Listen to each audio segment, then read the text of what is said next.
Vamos a seguir con la serie de Apocalipsis, una nueva creación.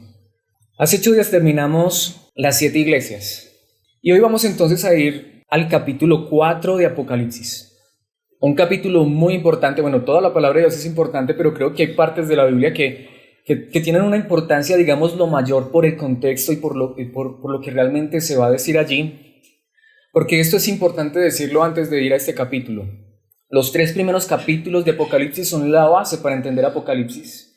Creo que le hemos dedicado buen tiempo a estudiar esos capítulos. Los hemos estudiado versículo a versículo. Y el capítulo 4 nos introduce una nueva sección que primero debemos conectar con los 3 capítulos anteriores y que es una sección que nos muestra lo que realmente son las cosas, cómo es que realmente suceden las cosas desde la perspectiva de Dios. Así que es un capítulo muy importante, lo vamos a ver todo. Capítulo 4 de Apocalipsis, son solo 11 versículos, es un capítulo corto, pero también quiero decir que esta enseñanza va a estar muy conectada, muy ligada a la enseñanza que, si Dios nos presta vida, veremos dentro de 8 días. Porque los capítulos 4 y 5 son una unidad, pero hoy solamente veremos el capítulo 4. Entonces quiero de una vez decirles que está muy conectado este capítulo con el capítulo 5. Así que vamos a ir allí a la palabra de Dios, vamos a leer estos 11 versículos. En primer lugar, lo estamos haciendo, estamos teniendo este estudio en la Nueva Versión Internacional. Así que vayamos allí a la palabra de Dios y leamos lo que la palabra de Dios nos dice. Versículo 1. Después de esto miré, y allí en el cielo había una puerta abierta, y la voz que me había hablado antes, con sonido como de trompeta, me dijo: sube acá. Voy a mostrarte lo que tiene que suceder después de esto. Al instante vino sobre mí el Espíritu y vi un trono en el cielo y a alguien sentado en el trono. El que estaba sentado tenía un aspecto semejante a una piedra de jaspe y de cornalina. Alrededor del trono había un arco iris que se asemejaba a una esmeralda. Rodeaban al trono otros 24 tronos en los que estaban sentados 24 ancianos, vestidos de blanco y con una corona de oro en la cabeza. Del trono salían relámpagos, estruendos y truenos. Delante del trono ardían 7 antorchas de fuego, que son los 7 espíritus de Dios, y había algo parecido a un mar de vidrio como de cristal transparente. En el centro, alrededor del trono, había 4 seres vivientes cubiertos de ojos por delante y por detrás. El primero de los seres vivientes era semejante a un león, el segundo a un toro, el tercero tenía rostro como de hombre, el cuarto era semejante a un águila en vuelo. Cada uno de ellos tenía 6 alas y estaba cubierto de ojos, por encima y por debajo de las alas. Y día y noche repetían sin cesar: Santo, Santo, Santo es el Señor Dios Todopoderoso, el que era y que es y que ha de venir. Cada vez que estos seres vivientes daban gloria, honra y acción de gracias al que estaba sentado en el trono, al que vive por los siglos de los siglos, los 24 ancianos se postraban ante él y adoraban al que vive por los siglos de los siglos, y deponían sus coronas delante del trono, exclamando: digno eres, Señor y Dios nuestro, de recibir la gloria, la honra y el poder, porque tú creaste todas las cosas, y por tu voluntad existen y fueron creadas. Esta es la palabra de Dios. Este es el capítulo 4 de Apocalipsis. Estos 11 versículos son los que vamos a estar estudiando hoy. Le he puesto como título a esta enseñanza, tiene título de película: El cielo es real. El cielo es real. ¿De verdad el cielo es real? Bueno, es la esperanza de toda religión, independientemente de cuál sea la religión en este mundo. Todas las personas de todas las religiones tienen la esperanza de que haya algo después de la muerte. Aún los que creen en la reencarnación, de que si no eres muy bueno reencarnas en un animal y si eres bueno pues reencarnas en algo mejor, aún ellos creen que cuando haces las cosas tan bien, finalmente llegas a la perfección, ¿no? Entonces ya no necesitas reencarnar y llegas a algo que hay después en otra vida, en otro lugar. Quizá en algunas religiones, en algunas culturas no es el cielo, pero es algo que hay después de la muerte. Para el cristianismo es el cielo, ¿sí? Y es la esperanza final y verdadera de todo cristiano. Pero quizá una pregunta que hacen muchos, y déjeme decirle, no solo los ateos, sino que de verdad es una pregunta sincera y verdadera. ¿Será que el cielo sí es real? Es más, no sé si alguna vez usted se haya preguntado, ¿será que el cielo sí es real? ¿Será que el cielo sí es real? Déjeme decirle, la Biblia enseña que hay muchos creyentes, muchas personas que se han hecho esa pregunta. El mismo apóstol Pablo en la primera carta a los Corintios, él trata varios asuntos, varios temas, y uno de los temas es ese. Porque se habían levantado un grupo de personas aún dentro de la iglesia diciendo, no, eso es solamente lo que es en esta vida. ¿Alguna vez usted ha escuchado eso? Eso es solo lo de esta vida. Y hasta gente que dice, no, yo sí creo en Dios, pero uno se muere y hasta ahí llegó. Y si somos sinceros, tristemente nuestra visión como creyentes del cielo se basa más en caricaturas, en imágenes de la Edad Media, en películas, libros, testimonios de personas que fueron supuestamente al cielo y nos cuentan cómo son las cosas. Porque, mis hermanos, una gran realidad es que el cielo es real. De hecho, es una de las cosas que se va a enfatizar en este capítulo, por eso le puse el cielo es real. ¿Quién lo asegura? Pues no son ni los libros, ni las películas, ni los testimonios de muchos que dicen que han visto esto de visiones, sino que Jesucristo, quien es Dios, lo asegura, la palabra de Dios lo asegura. Y es que el cielo, mis hermanos, sí es un lugar, sí, es un lugar, de hecho, donde existe espacio y aún tiempo, aunque muchos dicen que no, pero aún la Biblia enseña que en el cielo hay tiempo, porque el único que trasciende el tiempo, el único que es eterno, sin principio y sin fin, es Dios. De resto, todo lo creado ocupa un lugar en el espacio y aún en la eternidad hay tiempo, pero obviamente eso no son detalles, de hecho, en los cuales se centra la Biblia, sino más bien nos muestra que sí es un lugar, pero más que un lugar. El cielo realmente es la presencia de Dios mismo. Ese es el cielo. Por eso, aunque esto sería adelantándome un poco al final de Apocalipsis, de hecho la promesa de Dios es que un día el cielo y la tierra estarán unidos en el mismo lugar. Porque un día esta tierra, esta creación glorificada, inmensamente más increíble de lo que aún es, a pesar del pecado y la maldad y de la corrupción, un día este lugar, insisto, glorificado, inmensamente más glorioso de lo que podríamos llegar a imaginar, será el mismo lugar donde Dios habita y ahí estarán unidos el cielo y la tierra. Y esa es la promesa de Dios. De hecho, esta es la gran realidad. El cielo es real, porque de hecho este mundo, todo esto comenzó con la unión de la creación con el cielo. De hecho, quiero ir, antes de ir directamente a estudiar nuestro pasaje, quiero mostrarle algunos pasajes en la Biblia que nos enseñan esta verdad y nos enfatizan esta verdad. En el principio estaban unidos el cielo y la tierra. ¿Por qué? Porque cuando Dios creó a Adán y Eva, creó todas las cosas y colocó a Adán y Eva en el jardín de Edén, en el paraíso era el cielo. El paraíso era el lugar aquí en esta tierra donde se unían el cielo y la tierra.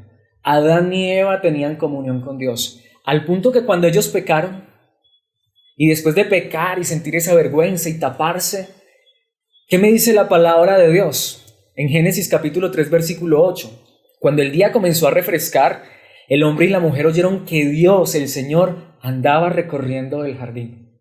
¿Se imagina usted eso? Dios caminaba en este mundo, allá en el jardín de Edén, recorría el jardín, tenía comunión con los seres humanos. Pero a causa del pecado, dice, entonces corrieron a esconderse entre los árboles para que Dios no los viera. Obviamente, seguramente que por el mismo pecado y la misma imperfección de Adán y Eva hicieron esto, pero era ridículo. ¿Quién se puede esconder de Dios? Pero aunque Dios está en todo lugar, aunque Dios es omnipresente y omnisciente, aún así la presencia de Dios, esa presencia personal de Dios, realmente es lo que es el cielo. Poder ver a Dios, poder hablar con Él, poder compartir con Él. Y eso fue lo que se perdió cuando Adán y Eva pecaron. Así que hubo un lugar al principio donde el cielo y la tierra estaban unidos, y un día volverán a estar así. De hecho, no como al principio, mejor que al principio. Al menos eso es lo que enseña la Biblia y lo que enseña Apocalipsis. Pero no solamente el principio nos muestra que el cielo y la tierra estaban un día unidos, así que el cielo es real, sino que obviamente por esa separación, ¿qué hizo Dios? Dios envió a su Hijo a salvarnos, pero uno de los hombres que fue salvo por Jesucristo, el apóstol Pablo, en la segunda carta de los Corintios, capítulo 12, versículos 2 al 4, esta parte la ha traído la Nueva Traducción Viviente, dice, hace 14 años fui llevado hasta el tercer cielo. Los teólogos dicen que hay 3 cielos, aunque algunos dicen que hay 7, pero esos son los cantantes. La Biblia nunca dice que hay 7 cielos. El séptimo cielo es un concepto de los artistas, de los músicos, pero no de la Biblia. La Biblia nos dice de 3 cielos. Los teólogos dicen que son 3 cielos. ¿Por qué? Dicen que el primer cielo es el que vemos, el firmamento. allí donde están las nubes, lo que se conoce como la atmósfera. Es el primer cielo. Dicen que el segundo cielo es la galaxia, donde están las estrellas, donde está eso que vemos de noche o eso que vemos en las películas.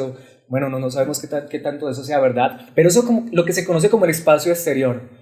Pero se dice y se cree por lo que la Biblia enseña que el tercer cielo es entonces el que está por sobre todo, que es donde está Dios. Y el apóstol Pablo dice que él fue hasta el tercer cielo. Si fue en mi cuerpo o fuera de mi cuerpo, no lo sé, solo Dios lo sabe. Es cierto, solo Dios sabe si estaba yo en mi cuerpo o fuera del cuerpo. Pero sí sé que fui llevado al paraíso. ¿Podemos ver? La Biblia dice que el paraíso es también una manera de llamar al cielo, es donde el hombre y Dios habitan por fin nuevamente unidos en su presencia. Y dice, y oí cosas tan increíbles que no pueden expresarse con palabras, cosas que a ningún humano se le permite contar. Ahora, esto es importante, el cielo es real, porque Dios es real, porque el cielo es su presencia, y un día estaremos en ese lugar, y aunque la Biblia nos habla de cierta manera de cosas que podemos entender acerca del cielo, quiero decir aquí algo, porque esto es muy importante. No podemos comprender todo lo que es el cielo, porque es tan increíble, es tan glorioso, porque es la misma presencia de Dios, que todo lo que es el cielo en este momento nos resulta imposible entender. Por eso Pablo dice, cosas que no se pueden expresar con palabras. Me encantaría decirles cómo es, pero por eso quiero aclarar que aunque vamos a ver una visión del cielo que tuvo el apóstol Juan, es una visión. No es el cielo perfectamente. ¿Saben por qué? Porque tal como es el cielo, es indescriptible, completamente indescriptible. De hecho, en Juan capítulo 3, versículo 13, y aquí es donde creo que está la verdad más importante del cielo, Jesucristo dijo, nadie ha subido jamás al cielo, sino el que descendió del cielo, el Hijo del Hombre, que era un título que Jesús usaba para referirse a sí mismo. ¿Por qué podemos estar seguros que el cielo es real? Porque al principio el cielo y la tierra estaban unidos. Porque hubo hombres que han ido hasta el cielo y han visto cosas increíbles. El mismo pasaje que acabamos de leer y que vamos a estar estudiando es de un hombre, Juan, el apóstol Juan, quien también tuvo una visión del cielo, pero el mismo Dios descendió del cielo, se hizo hombre, no estimando el ser igual a Dios, y vino y descendió. ¿Para qué? Para que un día tú y yo estemos en el cielo, estemos con Él, estemos en su presencia.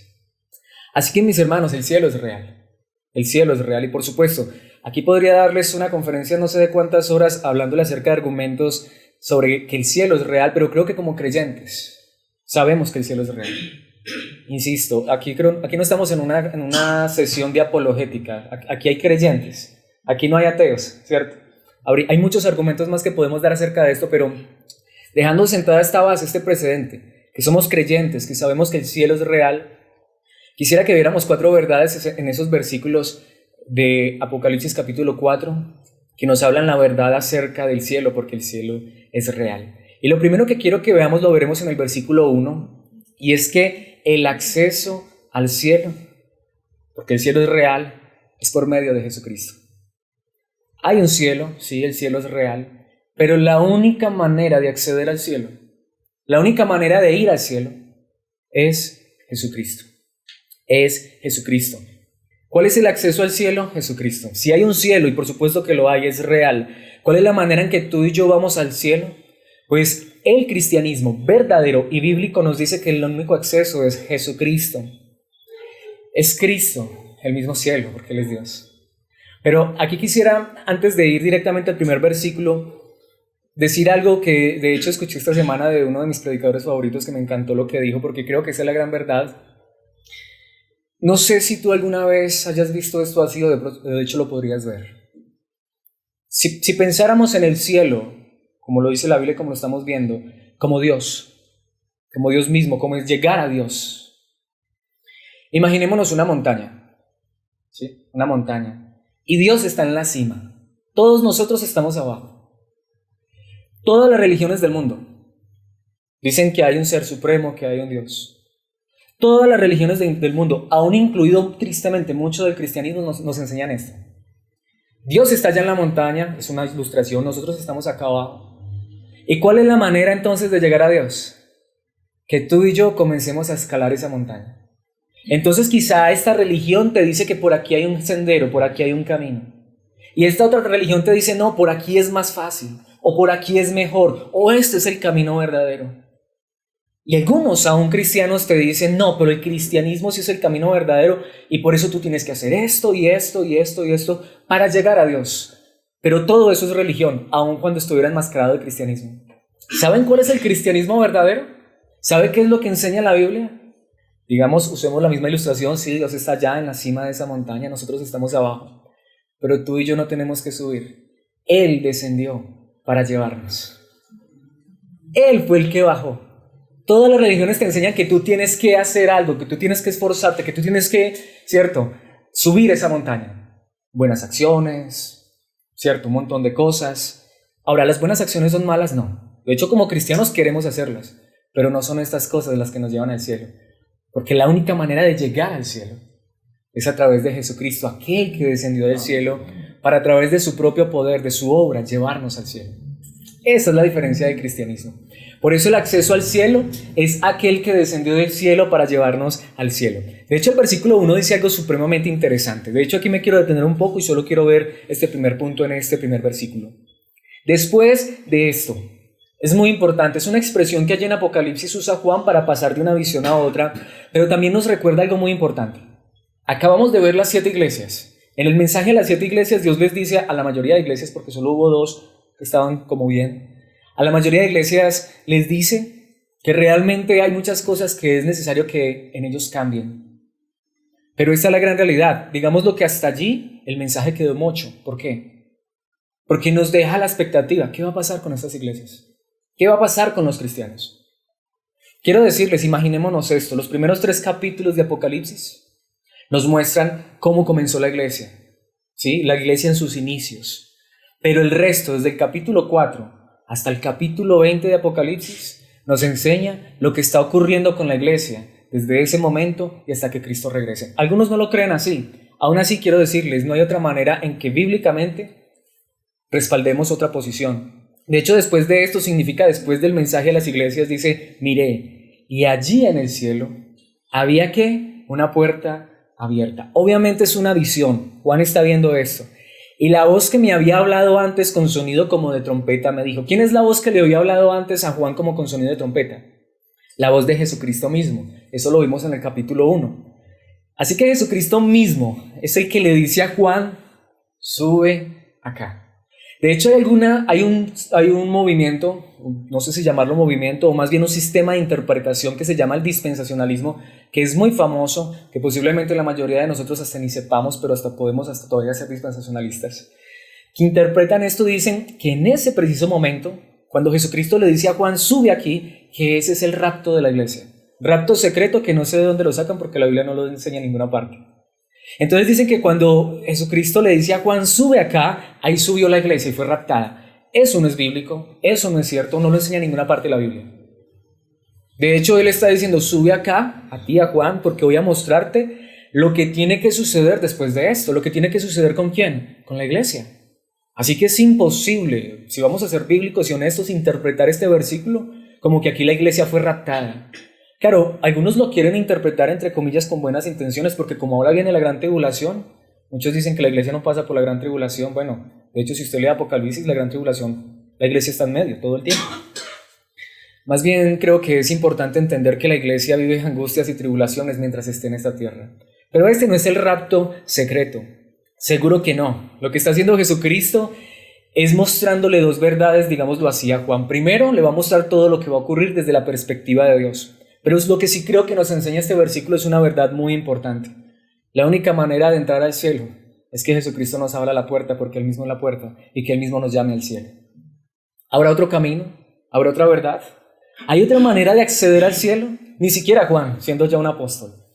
Mis hermanos, esa es la gran realidad. Obviamente sé que a cada uno de nosotros, tarde o temprano, Jesucristo nos llamará también con su voz y nos dirá, ven acá. Pero mis hermanos, esta es la gran realidad, solo hay un acceso al cielo. Obviamente esta es una visión, pero la gran realidad, de hecho, aquí quiero decirlo. Estoy convencido de algo. Este pasaje que estamos estudiando no nos está hablando meramente de algo futuro, aunque es cierto, que el cielo también es una verdad futura, sino que nos está hablando del presente.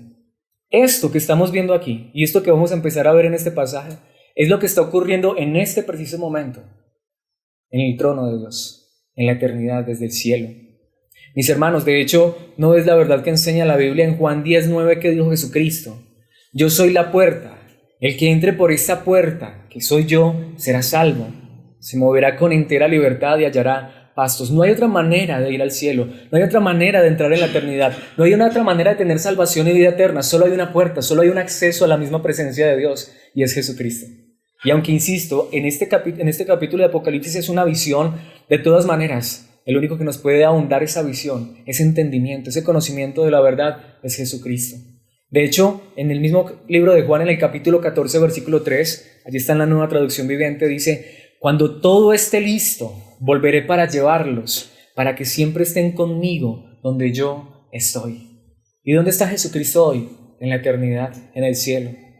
De hecho, me encanta, aunque no lo he traído aquí, pero yo creo que es muy fácil, todos lo sabemos, sabemos esta historia.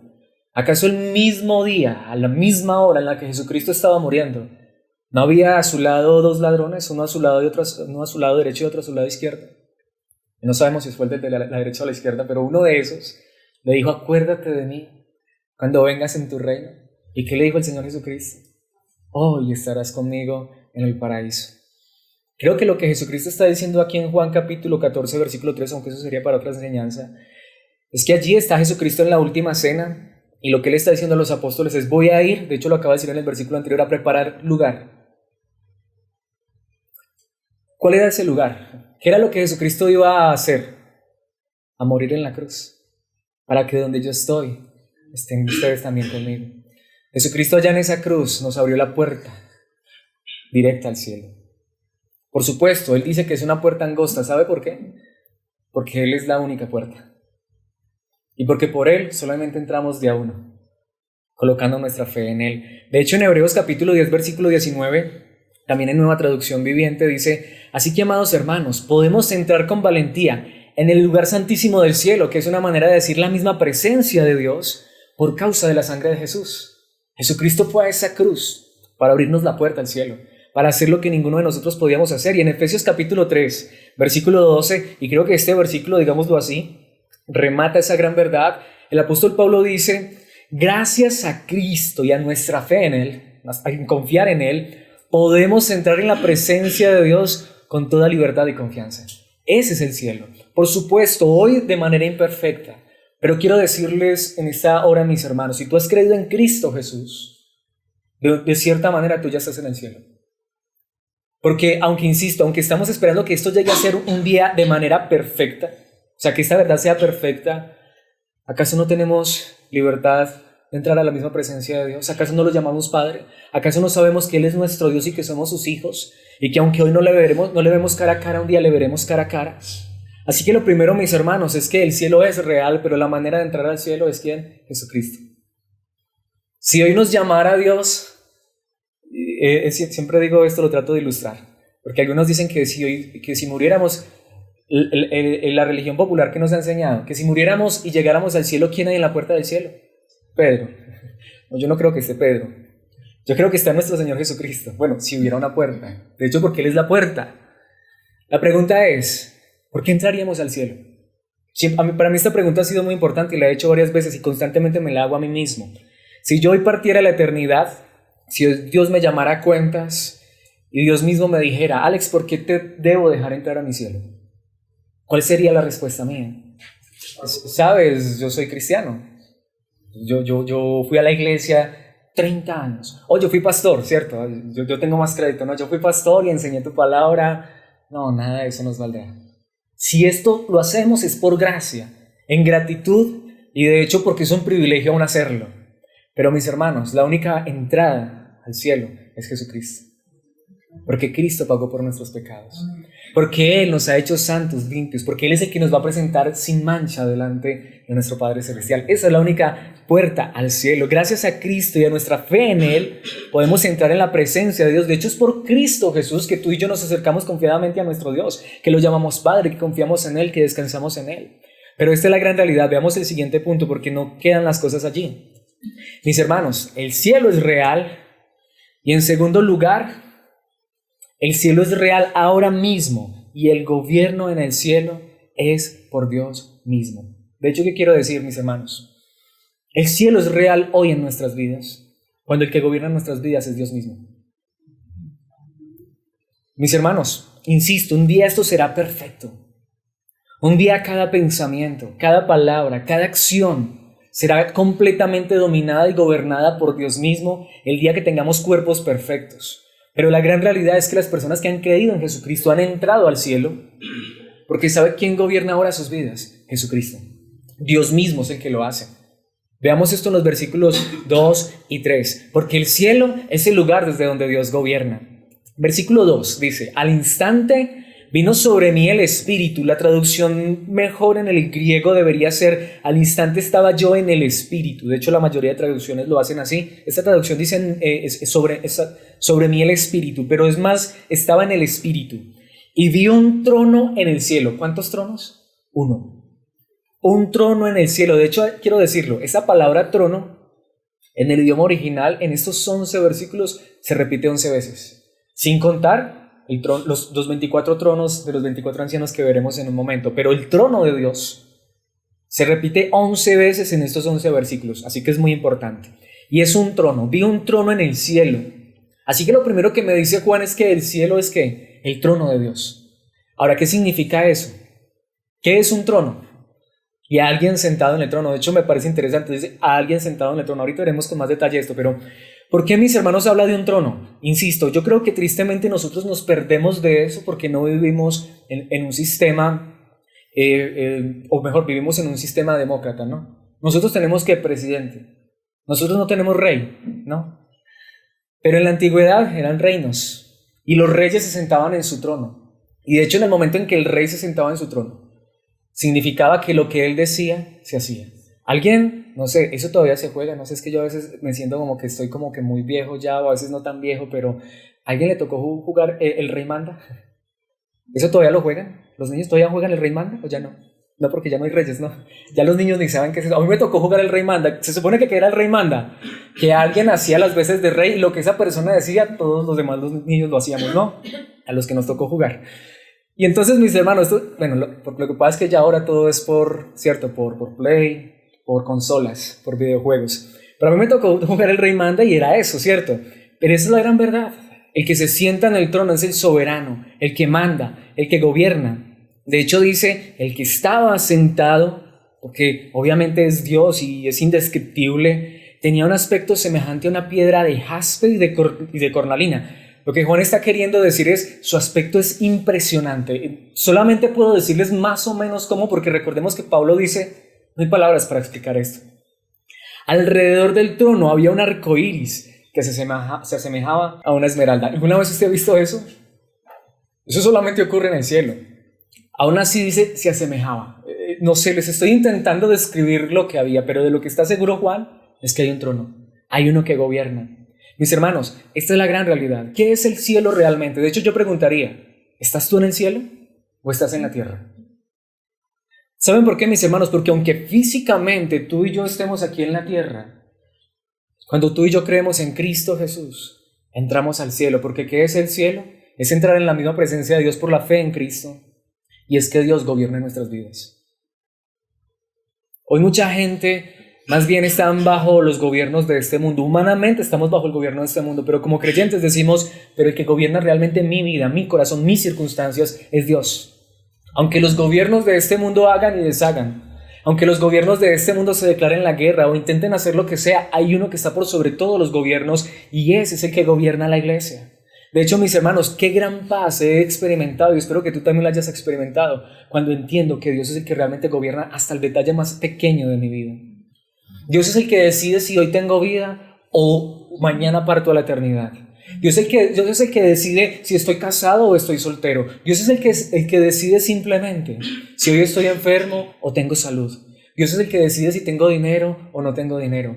Cuando dejamos nuestras vidas en las manos de Dios, que Él la gobierne, podemos estar confiados y seguros. Insisto, no significa eso que como seres humanos no nos sujetamos al gobierno. Al contrario, hasta como creyentes honramos al gobierno, lo respetamos. Pero el que gobierna nuestras vidas realmente es Dios.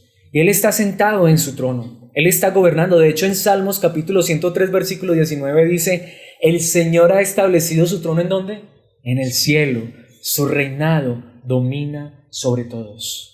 Todo está bajo el dominio de Dios. En Colosenses capítulo 3, versículos 1 y 2, el apóstol Pablo dice, ya que han sido resucitados a una nueva vida con Cristo.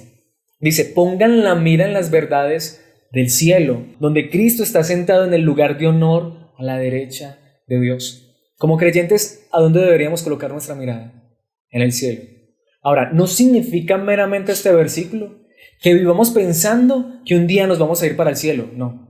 De hecho, si usted lee todo el capítulo que está diciendo Pablo, en esta vida, en esta tierra, ustedes vivan con su mirada puestas en el cielo. De hecho, en el contexto, Pablo dice, los que trabajen como sabiendo que tienen un amo en el cielo. Que para quien trabajan es para el que está en el cielo. Yo lo diría, a los esposos, amen a sus esposas como Cristo amó a su iglesia, porque el que gobierna sus vidas es Jesucristo, ¿cierto? Y cada aspecto de nuestras vidas debe ser un aspecto que está consciente de que lo que hacemos y vivimos está gobernado y guiado ¿por quién? Por el que está sentado en su trono en el cielo. Y cuando nosotros entendemos eso, aunque yo no puedo decirles en qué lugar está el cielo, o sea, no sé si esté aquí a 2 metros o a millones de kilómetros, no lo sé, sencillamente creo que Dios se hace tan cerca de nuestras vidas. ¿Sentimos a Dios tan cerca? Cuando tú vas por la calle y no importa quién te esté viendo, tú sabes que Dios te está viendo. De hecho, cuando estás solo, no importa quién te está viendo, tú sabes que Dios te está viendo, porque Él está gobernando tu vida, en tu corazón. Por eso sigue diciendo el versículo 2, piensen en las cosas del cielo, no en las de la tierra. Ahora, si yo les hiciera esa pregunta, ¿cómo podemos hoy pensar en las cosas del cielo? De que hay uno que está sentado en su trono gobernando nuestras vidas. Él es el que nos da paz, Él es el que nos da gozo, Él es el que nos da tranquilidad, Él es el que nos da aún fuerzas en medio de la dificultad. Él es el que gobierna nuestras vidas. De hecho, volviendo a Salmos, en el capítulo 135, versículo 6, dice, el Señor hace todo lo que quiere en los cielos y en la tierra, en los mares y en todos sus abismos. Ahora, esto es lo que lleva a muchas personas a preguntar, bueno, pero si Dios es real, si Dios existe, si realmente está gobernando en su cielo, ¿por qué permite tantas cosas malas en este mundo? Eso es lo que nos enseña Apocalipsis, porque aún con las cosas malas, Dios tiene propósitos buenos. Solamente quiero colocarles un par de ejemplos que son los que más me encantan en la Biblia referente a eso. Nada más esta semana estaba en mi plan de lectura leyendo Génesis y hay una historia que les confieso, cada que la leo lloro. Me conmueve demasiado. Y es la historia de José. Cómo este joven, a quien amaba tanto su padre y quien estaba tan apegado a su padre, sus hermanos quienes lo odiaban lo vendieron a Egipto. Y lo más interesante es que a José le tocó pasar, como decimos nosotros, las verdes y las maduras en Egipto. En su momento Dios lo permite tener un lugar de posición, pero aún allá después lo metieron a la cárcel. A José no le fue tan bien. Pero aún así después, por la soberanía y la voluntad de Dios, este hombre llega a ser, después de Faraón, el hombre más importante. Lo más interesante es que después los hermanos tuvieron que ir a Egipto por causa de un hambre. Espero que se haya leído la historia, si no está en Génesis. La segunda parte de Génesis, después del capítulo 25. Y mis hermanos, cuando los hermanos de José saben que ahora José está vivo y que él es el que les está dando alimento y que él es el que está por sobre todas las cosas después de Faraón, ellos tienen miedo, ellos están temblando, ellos dicen, ahora mi hermano se va a vengar de nosotros. Y cuando llego a esa escena, siempre mi corazón se quebranta, porque José se echa a llorar sobre ellos y les dice, yo no les voy a hacer ningún mal, porque ustedes, aunque quisieron hacerme daño y planearon cosas para hacerme daño, Dios tomó todo eso y lo propuso para bien. De hecho, Dios fue el que me trajo hasta aquí. Dios me envió primero. Sí, tuve que sufrir lo que fuera, pero Dios lo permitió, porque Él sabía que esto al final iba a ser algo bueno. Era yo el que Dios iba a usar para que les preservara la vida a ustedes. Así que no tengan miedo, no tengan temor. Aún Dios toma esas cosas malas y en su momento las convierte en buenas. Y el siguiente ejemplo, que no solamente me hace llorar, sino que es mi más grande felicidad todos los días, es nuestro Señor Jesucristo. ¿Quién se iba a imaginar que ese dolor, ese suplicio en esa cruz, esa burla, ese escarnio, esos látigos, esos clavos, ese acto tan terrible se convertiría en el acto por el cual tú y yo lo adoramos todos los días? ¿Cuál es el peor acto en este mundo? ¿Cuál es la cosa más atroz que ha ocurrido en este mundo? Matar al Hijo de Dios. Y aún así la muerte de Jesucristo es nuestra salvación. Mis hermanos, esta es la gran realidad. Dios está gobernando y aún Él puede usar nuestros peores momentos y convertirlos en actos para su gloria y nuestro bien. Por eso en Mateo capítulo 6, versículos 9 al 10, este punto quiero terminarlo con estos versículos. Ustedes deben orar así, nos enseñó nuestro Señor Jesucristo. Padre nuestro, qué hermoso es llamarlo Padre, que estás en el cielo. Pero ¿qué dice? Santificado sea tu nombre. Ahora queremos vivir para la gloria de Dios. Venga tu reino. Lo que queremos es que Él gobierne en nuestras vidas. Hágase tu voluntad en la tierra como en el cielo. Y es allí cuando el cielo se hace cerca de nosotros. Es allí cuando tú y yo entramos en el cielo. ¿Qué es el cielo? Hacer la voluntad de Dios. ¿Qué es el cielo? Que Dios gobierne en nuestras vidas. Mis hermanos, ¿acaso no es verdad? ¿No lo ha experimentado usted? Insisto, no somos perfectos, somos pecadores y fallamos tantas veces. A pesar de que amemos a Dios y creamos en Jesucristo, seguimos fallando, pero hay una gran realidad. ¿Alguna vez usted ha experimentado el ir a la cama, acostarse, darle gracias a Dios por un día y saber que en ese día usted honró y glorificó el nombre de Dios? Y usted siente paz. No importa si no tienes dinero en sus bolsillos. De hecho, mis hermanos, no importa quién me haya rechazado hoy, qué hermoso es cuando yo puedo orar y decir gracias Padre porque tú nunca me has abandonado. Gracias Cristo Jesús porque tú nunca me has rechazado. Mis hermanos, ¿acaso no es verdad que la más grande oración que podemos hacer es siempre decir Padre nuestro, que estás en los cielos? Aquel que está en el cielo es nuestro Padre y no está lejano, está cercano. Y de hecho podemos sentir su cercanía cuando decimos santificado sea tu nombre. Quiero vivir para tu honra y tu gloria. Recordemos que nuestro Dios está en los cielos gobernando. Lo que significa es que está por encima de todo. Pero esta es la gran realidad. Tú y yo solamente podemos vivir esta verdad y ser conscientes de esta verdad cuando vivimos para la gloria de Cristo Jesús. De hecho, quiero ir a la parte más, digamos, más gruesa, más amplia de este pasaje. Y es el tercer punto y es la compañía en el cielo. Versículos 4 a la primera parte del versículo 8. Esto puede responder a alguna de las preguntas que muchas veces hacen los niños. Esta es la pregunta que más me hacen los niños. Y no sé por qué los niños. No sé si es que después de grandes nos da miedo hacer esa pregunta. Pero, ¿quién habrá en el cielo? Por supuesto, Dios. ¿Pero será que solo Dios? ¿Alguna vez un niño, ustedes que son padres de familia, alguna vez un niño le ha preguntado si en el cielo hay animales? ¿Nunca le han hecho esa pregunta? Porque digo, me la han hecho cantidades de veces, no porque yo tenga muchos hijos, sino porque normalmente los padres a veces me dicen, mi hijo me preguntó que si en el cielo hay animales, y yo dije que le iba a preguntar al hermano Alex. Vamos a ver esto por la palabra de Dios. Bueno, de hecho quiero decirles, la respuesta es sí, hay animales en el cielo. Por ahí el Papa dijo que los perros también van a decir. Lo que pasa es que no van porque tengan alma, ni van porque sean salvos. De hecho, vamos a ver una gran realidad. Mis hermanos, ¿cuál es la compañía en el cielo? Veamos esto en los versículos desde el 4 hasta la primera parte del 8, aunque espero que si alguien no tiene muy claro esto, no se vaya a incomodar por lo que acabo de decir. Veámoslo por la palabra de Dios, ¿cierto? Versículo 4. Rodeaban al trono otros 24 tronos, en los que estaban sentados 24 ancianos vestidos de blanco y con una corona de oro en la cabeza. Detengámonos allí un momentico. Solo hay un trono en el cielo soberano y sublime, que es el trono de Dios. Aún así, Dios ha permitido en su gracia que haya 24 tronos alrededor. Pero es alrededor. Y como vamos a ver, solamente están allí con un propósito. Así que el centro no son los 24 tronos. Hay un solo trono que es el centro. El centro de este universo es Dios, su gobierno. Pero está rodeado por 24 tronos. Aquí viene la pregunta, ¿cuáles son esos 24 tronos? Ha habido diferentes maneras de explicar esto. Algunos dicen que son ángeles. Eso no puede ser cierto, porque como vamos a ver más adelante, esos 24 tronos van a estar ahora repetidas veces en muchos capítulos en Apocalipsis, hasta el final. Vamos a ver, si Dios nos presta vida y seguimos viendo este estudio de Apocalipsis, vamos a ver que muchas veces esta escena se repite, la escena de los 24 ancianos sentados en los 24 tronos. Y de hecho hay un momento en el que ellos exclaman que ellos fueron comprados por la sangre del Cordero. Así que, ¿quiénes fueron comprados por la sangre del Cordero? ¿Los ángeles? Los salvos, los redimidos, los que han puesto su fe en Cristo Jesús.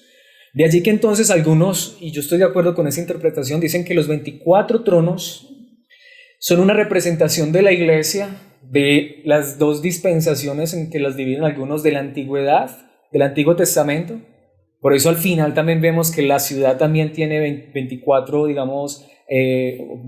12 cimientos y 12 puertas, y en los cimientos y en las puertas están los nombres de los 12 apóstoles y de los 12 patriarcas o de las 12 tribus de Israel, mostrando que son los salvos de todas las generaciones. Esa interpretación creo que es correcta. Aún así creo que también hay un ingrediente allí que debemos notar, como lo vamos a ver más adelante. Pero quiero decir algo en este momento, y es que estos 24 ancianos, que significa no viejos, sino que la palabra anciano en la Biblia significa autoridad, respeto, honra, personas que han vivido lo suficiente como para tener la experiencia y ser dignos de guiar a otros, de instruir. De hecho, por eso en nuestro lugar de congregación utilizamos la palabra anciano para las personas que sirven en la iglesia. Y de hecho dice que estos 24 ancianos están en tronos, lo que significa también poder, autoridad, dominio, gobierno. Y de hecho dice que están vestidos de blanco, es decir, ellos son perfectos. Ellos no están usando su autoridad para oprimir. Ellos no están usando su autoridad para sentirse más grandes. De hecho, vamos a ver en un momento, y en un momento nos detenemos en eso, ese será nuestro siguiente punto, que realmente aún la autoridad que ellos tienen, esas coronas de oro, que significa esa autoridad que les ha sido dada, ¿qué hacen con esas coronas? Las arrojan a los pies del que está sentado en el trono. Porque ellos sí tienen poder, ellos sí tienen autoridad, ellos sí gobiernan. Pero la pregunta es, ¿cómo gobiernan? Vestidos de blanco, con santidad, con justicia, con la misma gracia de Dios. Así que creo que la interpretación correcta de esos 24 tronos son, sí, personas de la iglesia, pero son esas personas de la iglesia que tienen autoridad, pero que no están usando su autoridad en la iglesia para imponer, sino para servir a Dios y a su iglesia. Y eso lo veremos, de hecho, con más detalles en otros capítulos luego. Pero ¿por qué es importante esto? Porque estamos viendo una escena ¿de dónde? Del cielo. En el cielo, ¿quién está? En primer lugar, Dios. Pero la iglesia también está en el cielo. De hecho, déjenme decirles, mis hermanos, esa es la gran realidad. La Biblia lo enseña. ¿Cree usted que los que están muertos, dónde están? El purgatorio, eso no es verdad, eso no lo enseña la Biblia. ¿El limbo? No. Los que han muerto están en el cielo, con Dios. Están esperando que sus cuerpos resuciten, pero Dios no es un Dios de muertos, Dios es un Dios de vivos. ¿Dónde está Abraham? ¿Dónde está Isaac? ¿Dónde está Jacob? ¿Dónde están Moisés y todos los patriarcas? Todos los salvos de la antigüedad, ¿dónde están? En la presencia de Dios. Si aún el mismo hombre al lado de la cruz estaba hoy con Jesús. Mis hermanos, pero aquí también hay una gran realidad. La iglesia de Cristo Jesús, los que han partido de este mundo están en la eternidad, pero los que estamos de este lado también estamos en la misma posición sirviendo a Dios. Los que están sirviendo en la iglesia, mis hermanos, los que tienen autoridad, los que realmente Dios les ha puesto una corona sobre ellos para que gobiernen, ellos realmente quieren hacerlos para la gloria de Dios, para exaltar y glorificar a Dios. Ellos no quieren oprimir. Creo que ellos representan a los salvos que están todavía en esta tierra, que tienen autoridad, pero que la usan para la gloria de Dios. Y creo que también representan a los salvos en la eternidad, que donde quiera que sea que estén, allá también habrá autoridad, allá también habrá posición, pero nadie se sentirá más grande que otro. La Biblia enseña eso. De hecho, ustedes recuerdan esa historia donde una madre salió corriendo donde Jesús a decirle, Maestro, que mis dos hijos, uno se siente a la derecha y otro a la izquierda, ¿y qué le dijo el Señor Jesucristo? Esos lugares están reservados para alguien más, así que yo no lo puedo hacer. Mis hermanos, en la eternidad, en el cielo hay autoridad, así como en la iglesia hay autoridad. Pero de hecho yo quiero decirlo, si por la gracia de Dios, ustedes y yo hemos tenido la oportunidad de tener líderes en la iglesia, verdaderos puestos por Dios, esta es mi pregunta, ¿esos verdaderos líderes se sienten mejor y se hacen sentir más importantes que los demás? Al menos los verdaderos líderes de iglesia que yo he conocido son hombres humildes, que ellos realmente lo hacen a sentir a uno como tan familiar. Siente uno que ellos no son esos que tú tienes que pedir una cita y están allá como tan lejos que ni los puedes tocar. Mis hermanos, y cuando uno tiene esa clase de líderes, uno se siente en confianza y tranquilo, ¿cierto? Mis hermanos, creo que esa es la verdad que nos enseña la palabra de Dios. De hecho, sigue diciendo el versículo 5, del trono salían relámpagos, estruendos y truenos, lo que significa es poder, majestad, autoridad. Delante del trono ardían 7 antorchas de fuego. ¿Qué son esas 7 antorchas de fuego? La Biblia lo dice, que son los 7 espíritus de Dios. Me gusta más como lo dice otra traducción, que es el espíritu de Dios de 7 aspectos. ¿Qué significa? El 7 en Apocalipsis significa perfección. Es que el espíritu de Dios es el que perfecciona. El espíritu de Dios es el único que nos purifica para tener acceso a la presencia de Dios. Y sigue diciendo el versículo 6, y había algo parecido a un mar de vidrio como de cristal transparente. Es la fuente que purifica. Esto es un reflejo, o más bien, no, esto es un reflejo, no, más bien el tabernáculo, si quieres leerte toda la historia en el Antiguo Testamento. El tabernáculo fue construido con base a lo que hay en el cielo. ¿Para qué se usaba la fuente en la entrada del tabernáculo? Para que los que entraban se purificaran. Es la misma realidad. Para entrar a la presencia de Dios hay que purificarnos. Dios tiene una fuente. Hoy entendemos que Cristo es el que nos limpia, nos purifica a través de su palabra. También dice, en el centro, alrededor del trono, y allí viene, había 4 seres vivientes, cubiertos de ojos por delante y por detrás. En otros pasajes de la Biblia, aún del Antiguo Testamento, se habla de ellos como querubines o serafines. Dice que son seres, ¿qué? Vivientes. Otro término para decir que son, ¿qué? Criaturas. Son seres creados que tienen vida, dada por Dios, cubiertos de ojos delante y por detrás. Es decir, ellos ven todo, ¿no? Donde quiera que ellos estén, ven. Y sigue diciendo el versículo 7. El primero de los seres vivientes era semejante ¿a qué? A un león. Así que si yo fuera hoy a ese lugar, vería a un ser semejante ¿a qué? A un león. Digo, es como un animal, ¿no? Tiene alas, solo que es un león con 6 alas. Eso está mejor que los alebrijes de México. Eso está mejor que la iconografía de cualquier otra religión. De hecho, mis hermanos, a mí me encanta eso porque la Biblia también utiliza eso. A veces creo que C.S. Lewis, que fue un escritor del siglo pasado cristiano, le faltó imaginación. Mis hermanos, la Biblia me enseña ahora, también esto es una visión. Dice que era semejante a un león, el segundo a un toro, el tercero tenía rostro como de hombre y el cuarto era semejante a un águila en vuelo. ¿Qué son estos seres vivientes? Recordemos, es una visión. La mayoría creen, de hecho no he visto otra interpretación, pero la mayoría cree que aunque son querubines, serafines, pero también es una representación de todas las criaturas hechas por Dios, de todos los animales. Mis hermanos, esta es la gran realidad. La creación, como la vemos, es buena. Si usted lee los 2 primeros capítulos de Génesis, mayormente el primer capítulo, ¿cómo termina el primer capítulo de Génesis? De hecho, si usted lee el capítulo, hay una palabra que se repite constantemente. Cada que Dios hacía algo, decía que era ¿qué? Bueno. ¿Y cómo termina? Diciendo que todo lo que Dios había hecho era bueno y en gran manera. Dios todas las cosas las creó buenas. Los animales no son malos. La creación no es mala. Lo que pasa es que por culpa de nuestro propio pecado, la creación quedó sujeta a maldición. Pero déjenme decirles, mis hermanos, un día, y desde la misma presencia de Dios, la creación será también redimida, también glorificada. Así que esto es importante. Yo sí creo que en el cielo hay animales porque la Biblia me lo enseña también. Ahora vamos a ver otros versículos. De hecho, aquí me está mostrando, creo que esta es una representación de todas las criaturas, incluidas el hombre mismo, que un día estarán en la presencia de Dios y que de hecho creo que en la misma presencia de Dios seguro que también debe haber esto.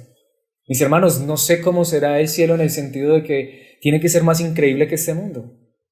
Y de hecho sigue diciendo aún allí en el versículo 8, la primera parte, cada uno de ellos tenía 6 alas, estaba cubierto de ojos por encima y por debajo de las alas.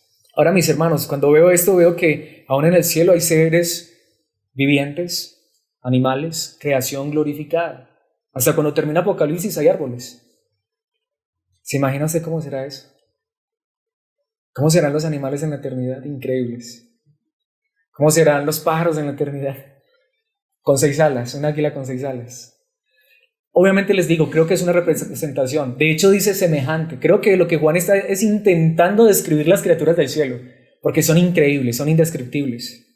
Pero quiero mostrarles por la palabra de Dios, no solo en Apocalipsis, que es lenguaje simbólico, sino por ejemplo en Romanos, una carta muy doctrinal. En Romanos 8, 20 y 21 dice, nueva traducción viviente, contra su propia voluntad toda la creación quedó sujeta a la maldición de Dios. Sin embargo, con gran esperanza, la creación espera el día en que será liberada de la muerte y de la descomposición y se unirá a la gloria de los hijos de Dios.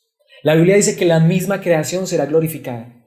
El día que Cristo regrese, toda la creación será transformada, glorificada, inmensamente increíble. De hecho, aquí quiero ir a 2 pasajes que utilizan mucho los testigos de Jehová. Yo creo que los testigos de Jehová tienen razón en esto, pero también están equivocados a la vez. Ellos cargan unas cartillitas donde nos muestran que un día tú y yo vamos a estar con los animales y los leones y todo eso. Eso no se lo inventaron los testigos de Jehová, eso está en la Biblia. Eso está en la Biblia, mis hermanos. Pero lo que creo en lo que ellos fallan en ese aspecto, porque hay otros en los que creo que fallan más, es que, mis hermanos, no va a ser así. Va a ser mejor que lo que muestran en esas cartillitas. En Isaías 11:7 dice, la vaca, iremos también al versículo 8, pastará con la osa, sus crías se echarán juntas, y el león comerá paja como el buey. Mis hermanos, un día estaremos con los leones, es más, lo que les decía, leones con 6 alas, ¿no? Sigue diciendo el versículo 8, jugará el niño de pecho junto a la cueva de la cobra. Yo espero ese día. Y el recién destetado meterá la mano en el nido de la víbora. Mis hermanos, es una promesa del Antiguo Testamento que hoy no se ha cumplido y se cumplirá en la eternidad. De hecho, si vamos al capítulo 65 de Isaías, el versículo 25 dice, el lobo y el cordero pasarán juntos, y el león comerá paja como el buey, y la serpiente se alimentará de polvo, hasta el polvo será alimento, mis hermanos. En todo mi monte santo no habrá quien haga daño ni destruya, dice el Señor. Ahora me dirás, bueno, pero eso es Antiguo Testamento. Bueno, en la segunda carta de Pedro, el capítulo 3, versículo 13 dice, pero nosotros esperamos con entusiasmo los cielos nuevos y la ¿qué? Y la tierra nueva que Él prometió, porque el cielo y la tierra un día estarán unidos. Mis hermanos, habrá cielos y habrá tierra. Así que, ¿qué dice? Un mundo lleno de la justicia de Dios. Por eso en Efesios capítulo 2, versículo 6, dice, y en unión con Cristo Jesús, Dios nos resucitó y nos hizo sentar con Él en las regiones celestiales. Mis hermanos, en ese sentido, en el sentido espiritual, tú y yo, ¿dónde estamos? Con Cristo en las regiones celestiales, con Cristo gobernando. Por eso siempre tengo que decir eso y con esto termino este punto. Varias veces lo he dicho, pero a mí me encanta esto. Pensemos en este momento por un instante que cada persona, que cada criatura, que todo el universo, en este preciso instante, todo lo que hiciera, pensara, todo, absolutamente todo fuera para la gloria de Dios. ¿Cómo sería esto? Todo, absolutamente todo, cada persona, cada criatura. Hasta pienso en eso, hasta el zancudo deje de picarnos y empiece, no sé, a picar sábilas para tomar savia de las plantas. Digo, si el león un día va a comer paja. Mis hermanos, donde toda la creación ahora sea redimida y glorificada, eso sucederá. Pero tú y yo deberíamos vivir como si eso ya fuera verdad. Vivir para la gloria de Dios, pensar en la gloria de Dios. Por eso, esto me lleva al último punto. En los versículos, la segunda parte del 8 hasta el 11, y es la finalidad del cielo. ¿Cuál es la finalidad del cielo, mis hermanos? La finalidad del cielo es que un día el cielo se unirá con la tierra, pero también la finalidad del cielo aquí en este momento es que tú y yo vivamos haciendo lo que se hace en el cielo. ¿Y qué se hace en el cielo? Versículo 8, segunda parte. Y día y noche, ¿de quién está hablando aquí? De los seres que acabamos de ver. Repetían sin cesar, Santo, santo, santo es el Señor Dios Todopoderoso, el que era y que es y que ha de venir. ¿Sabe qué me está mostrando aquí, mis hermanos? Como les decía, creo y estoy convencido que esos seres, esos 4 seres vivientes que vuelan alrededor del trono de Dios, son la representación de la creación. Porque, mis hermanos, la verdadera creación de Dios, que no solamente es esta creación física, sino aquellos que han nacido de nuevo, y aún los animales y la vegetación y todo lo que Dios va a redimir, tiene un canto incesante, que aún desde esta tierra se escucha en el cielo, y es que ellos proclaman la santidad de Dios, que ellos proclaman la grandeza de Dios, que ellos proclaman la eternidad de Dios, pero que aún ellos esperan a Dios. ¿Qué es lo que está viendo Juan? Que estos seres están diciendo que Santo, santo, santo. Primero proclaman la santidad de Dios. El Señor Dios Todopoderoso, reconocen la grandeza, el poder de Dios y dicen el que era, el que es decir, el eterno, pero también el que ha de venir. Así que estos seres que están diciendo, estamos esperando que Él venga. ¿Qué es lo que está viendo Juan? Una visión. ¿De qué? De lo que la misma creación clama desde este lugar. Cuando tú y yo nos unimos a ese coro celestial, porque lo podemos hacer, cuando el deseo tuyo es reconocer la santidad de Dios, el poder de Dios, reconocer que Él es eterno y deseas que Él regrese, estás cantando junto con la creación diciendo, ven Señor Jesús. Porque sabemos que cuando Él regrese, todo pecado desaparecerá y la santidad de Dios será perfecta en todos los lugares del universo. Obviamente hoy entendemos que de este lado es imperfecto. Pero ¿qué sigue diciendo el versículo 9? Cada vez que estos seres vivientes daban gloria, honra y acción de gracias al que estaba sentado en el trono, al que vive por los siglos de los siglos, me encanta, es puros términos de alabanza.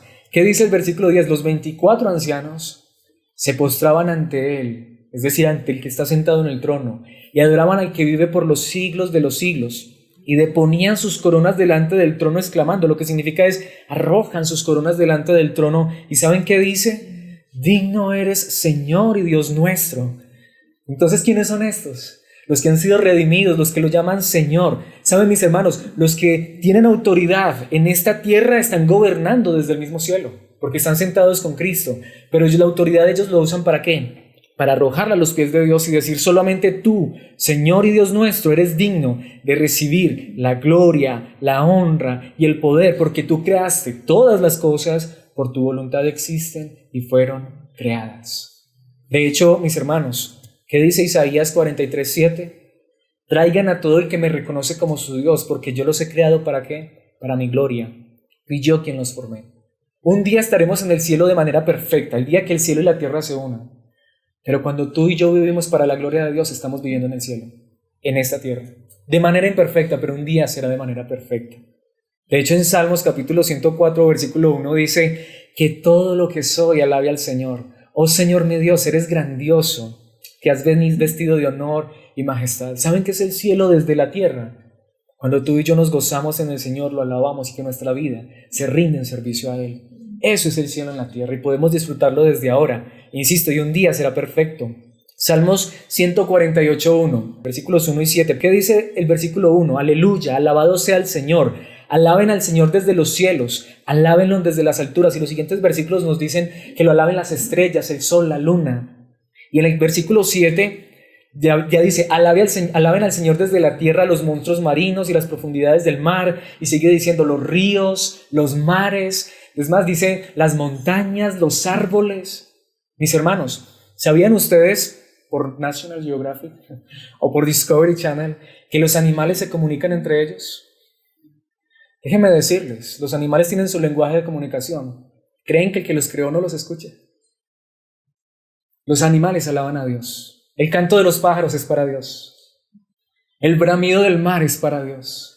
El sol, la luna, las estrellas, toda la creación alaba a Dios. ¿Cómo no alabarlo nosotros, quienes hemos sido redimidos y comprados por su gracia, por la sangre de Cristo?